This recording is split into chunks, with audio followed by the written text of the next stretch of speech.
ಪ್ರಭು ನ್ಯೂಸ್ಗೆ ಸ್ವಾಗತ.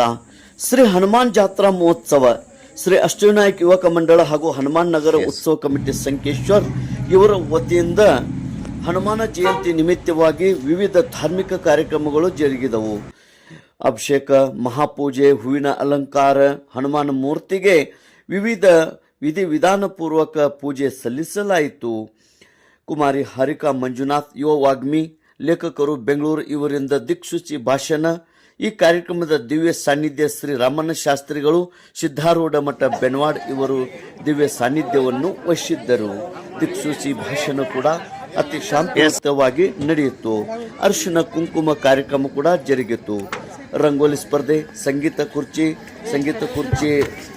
ದೊಡ್ಡ ಮಕ್ಕಳಿಗಾಗಿ ನೃತ್ಯ ಕಾರ್ಯಕ್ರಮಗಳು, ಇದರಲ್ಲಿ 2 ಗುಂಪುಗಳಾಗಿ ಒಂದು ಎತ್ತು ಒಬ್ಬ ಮನುಷ್ಯ ಓಡುವ ಸ್ಪರ್ಧೆ, ಹೀಗೆ ವಿವಿಧ ಕಾರ್ಯಕ್ರಮಗಳು, ಮಹಾಪ್ರಸಾದ, ಹೀಗೆ ಅನೇಕ ಧಾರ್ಮಿಕ ಕಾರ್ಯಕ್ರಮಗಳು ಜರುಗಿದವು. ಸಂಗೀತ ಕುರ್ಚಿ ಕೂಡ ಜರುಗಿದವು.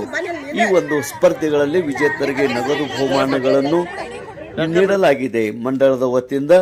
ಈ ಒಂದು ಕಾರ್ಯಕ್ರಮಕ್ಕೆ ವಿಶೇಷವಾಗಿ ಹನುಮಾನ್ ನಗರದ ಎಲ್ಲ ಸದ್ಭಕ್ತರು, ಯುವಕರು, ಮಹಿಳೆಯರು ಈ ಒಂದು ಯಶಸ್ವಿಗೆ ಅವರೆಲ್ಲರೂ ಸಹಕಾರ ನೀಡುತ್ತಾ ಇದ್ದಾರೆ. ಇದೇ ರೀತಿ ಅನೇಕ ಕಾರ್ಯಕ್ರಮಗಳು ಕೂಡ 2 ದಿನಗಳು ಇರಲಿವೆ. ತೇಜ್ ಪ್ರಭು ನ್ಯೂಸ್, ಸಂಕೇಶ್ವರ್.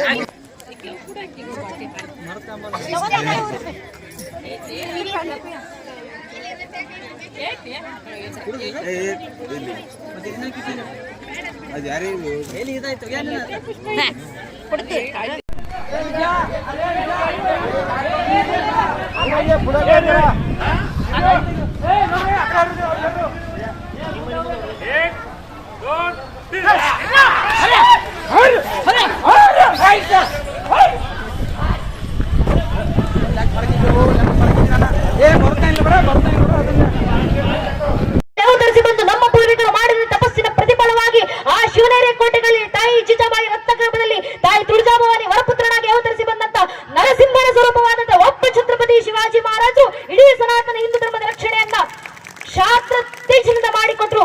ಶಿವಾಜಿ ಮಹಾರಾಜರು ಕೊಟ್ಟ ಆದರ್ಶ ಹಿಂದೂ ಧರ್ಮ ಪ್ರತಿಷ್ಠಾಯ ಸಿದ್ಧ ಷಡಗ ಸಾವಯಂ. ಕ್ಷಾತ್ರ ತೇಜಸ್ಸಿನಿಂದ ಧರ್ಮ ರಕ್ಷಣೆ ನಮ್ಮ ಪೂರ್ವಿಕರು ಮಾಡಿಟ್ಟಿದ್ದಾರೆ. ಈಗಲೂ ಕ್ಷಾತ್ರ ತೇಜಸ್ಸಿನಿಂದ ರಾಷ್ಟ್ರದ ರಕ್ಷಣೆ ಗಡಿನಲ್ಲಿ ಸೈನಿಕರು ಮಾಡಿಕೊಳ್ಳುತ್ತಿದ್ದಾರೆ. ನಮಗೆ ಉಳಿದಿರುವಂತ ಕೆಲಸ ಈ ಪೀಳಿಗೆ ಗಡಿಯೊಳಗೆ ಕೂತ್ಕೊಂಡು ವೈಚಾರಿಕವಾಗಿ ಪರಂಪರೆ ರಕ್ಷಣೆ ಮಾಡಿಕೊಂಡ್ರೆ ಸಾಕು. ನಮ್ಮೇಲಾಗುವ ದಾಳಿ ವೈಚಾರಿಕ ದಾಳಿ, ನಮ್ಮೇಲಾಗುತ್ತೋ ಇಲ್ವೋ ಗೊತ್ತಿಲ್ಲ. ನಮ್ಮ ಮನೆಯ ಮಕ್ಕಳ ಮೇಲೆ ಇವತ್ತು ಧಾರ್ಮಿಕ ಸಭೆಯನ್ನು ಆಯೋಜನೆ ಮಾಡಿದ್ದೀವಿ. ಹನುಮನ ಜಯಂತ್ಯೋತ್ಸವ ನಿಮಿತ್ತವಾಗಿ ಧರ್ಮ ಜಾಗೃತಿ ಸಭೆಯನ್ನು ಆಯೋಜನೆ ಮಾಡಿದ್ದೀವಿ. ಯಾರಿಗೋಸ್ಕರ ಮಾಡಿರುವಂತ ಕಾರ್ಯಕ್ರಮ ಇದು? ನನಗೋಸ್ಕರವೂ ಅಲ್ಲ, ನಿಮಗೋಸ್ಕರವೂ ಅಲ್ಲ, ನಿಮ್ಮ ಜೊತೆಗೆ ಕರ್ಕೊಂಡು ಬಂದು ಕೂರಿಸಿದ್ದೀರಲ್ಲ 6-7 ವರ್ಷದ ಪುಟ್ಟ ಮಕ್ಕಳು, ಆ ಮಕ್ಕಳಿಗೋಸ್ಕರ ಆಯೋಜನೆ ಮಾಡಿರುವಂತ ಕಾರ್ಯಕ್ರಮ ಇದು. ಆ ತಲೆಮಾರಿಗೋಸ್ಕರ ಮಾಡ್ತಿರುವಂತ ಧರ್ಮದ ಕೆಲಸ ಇದು. ಆ ಪೀಳಿಗೆಗೋಸ್ಕರ ಮಾಡ್ತಿರುವಂತ ಧರ್ಮದ ಕಾರ್ಯ ಇದು. ಜಾಗೃತವಾದ್ರೆ ಆ ಪೀಳಿಗೆ ಮಕ್ಕಳು ಜಾಗೃತವಾಗಬೇಕು. ಯಾಕಂದ್ರೆ ವೈಚಾರಿಕ ದಾಳಿ ಆದ್ರೆ ಆಗೋದು ಅದೇ ಪೀಳಿಗೆ ಮಕ್ಕಳ ಮೇಲೆ. ಯಾವ ಮಟ್ಟದ ವೈಚಾರಿಕ ಜಾಗೃತಿ ಆಗುತ್ತೆ? ನಮ್ಮ ತಂದೆ ನನಗೆ ಹೇಳಿದಂತ ಅವರ ಖುದ್ದು ಅನುಭವದ ಮಾತು. ನಮ್ಮ ತಂದೆ ರಿಕ್ಷಾ ಚಾಲಕರು, ಆಟೋ ಡ್ರೈವರ್. ನಮ್ಮಪ್ಪ ಇವತ್ತಿಗೂ ಬೆಂಗಳೂರಿನಲ್ಲಿ ವೃತ್ತಿಯಿಂದ ಆಟೋ ಓಡಿಸ್ತಾರೆ. ನಮ್ಮ ಅಪ್ಪ ನನಗೆ ಹೇಳಿದಂತ ಅವರ ಅನುಭವದ ಮಾತು.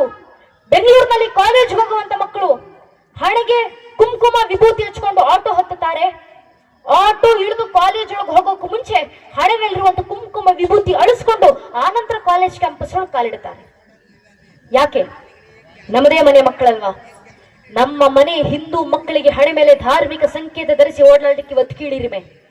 ನಮ್ಮನೆ ಮಕ್ಕಳಿಗೆ ನಾನೊಬ್ಬ ಹಿಂದೂ ಅಂತ ಜಗತ್ತಿನ ಮುಂದೆ ಸಾರಿ ಹೇಳ್ಕೊಳ್ಳಿಕ್ಕೆ ಇನ್ಫೀರಿಯಾರಿಟಿ ಕಾಂಪ್ಲೆಕ್ಸ್. ಯಾಕಂದ್ರೆ ಆ ಮಕ್ಕಳ ಮೇಲೆ ವೈಚಾರಿಕ ದಾಳಿ ಆಗ್ತಿದೆ. ಭಜನೆ, ಹನುಮಾನ್ ಚಾಲಿಸ ಹಾಡಿಸಿ ಸಾಕು, ಆ ಮಗುವಿನಲ್ಲಿ ತನ್ನಿಂತಾನೇ ಧರ್ಮ ಜಾಗೃತಿ ಆಗುತ್ತೆ. ಇವತ್ತು ಹಿಂದೂ ಮನೆ ಪೋಷಕರು ಮಾಡ್ಬೇಕಾಗಿರುವಂತ ಮೊಟ್ಟ ಮೊದಲ ಕೆಲಸ ಇದು.